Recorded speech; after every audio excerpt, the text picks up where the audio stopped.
Shalom bien-aimés dans le Seigneur, notre méditation c'est toujours dans le livre des Actes des Apôtres.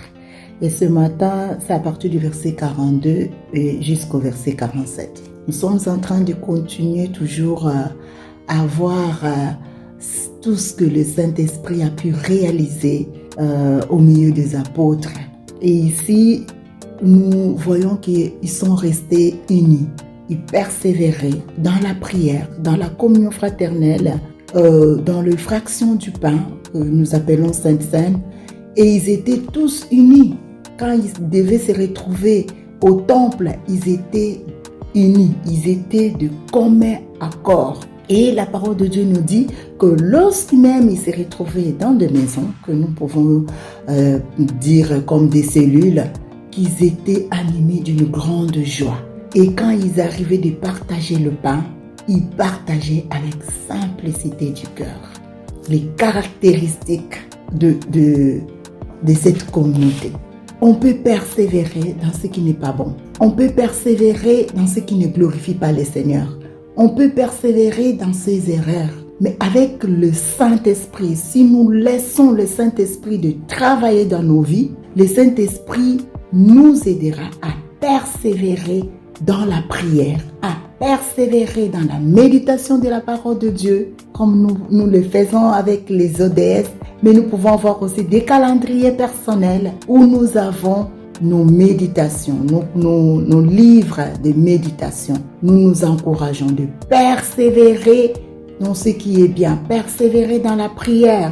Et ils étaient de commun accord. Ils se retrouvaient d'un commun accord au temple.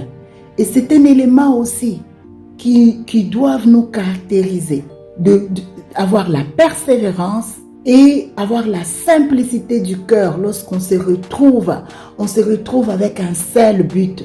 On se retrouve pour que le Saint-Esprit coule en nous, que le Saint-Esprit passe en train de nous ravitailler, en train de déverser en nous de dons divers, de guérisons, de miracles, de prodiges. Pourquoi pas que le Saint-Esprit travaille en nous lorsque nous nous laissons emporter par le Saint-Esprit.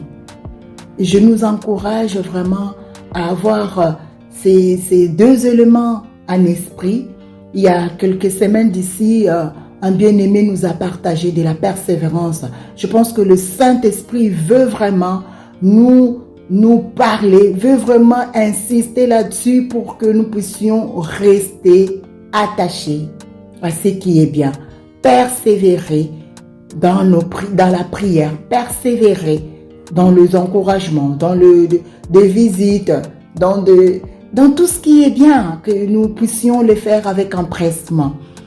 Et que le Seigneur vraiment puisse nous bénir et que le Saint-Esprit puisse nous aider à être de ceux qui choisissent de se retrouver avec comme une seule âme et qui allons nous présenter devant le Seigneur avec un cœur simple, avec un cœur humble, un cœur reconnaissant. Et je crois que la gloire de Dieu va se répandre au milieu de nous par le Saint-Esprit. Que le Seigneur nous bénisse. Bonne journée.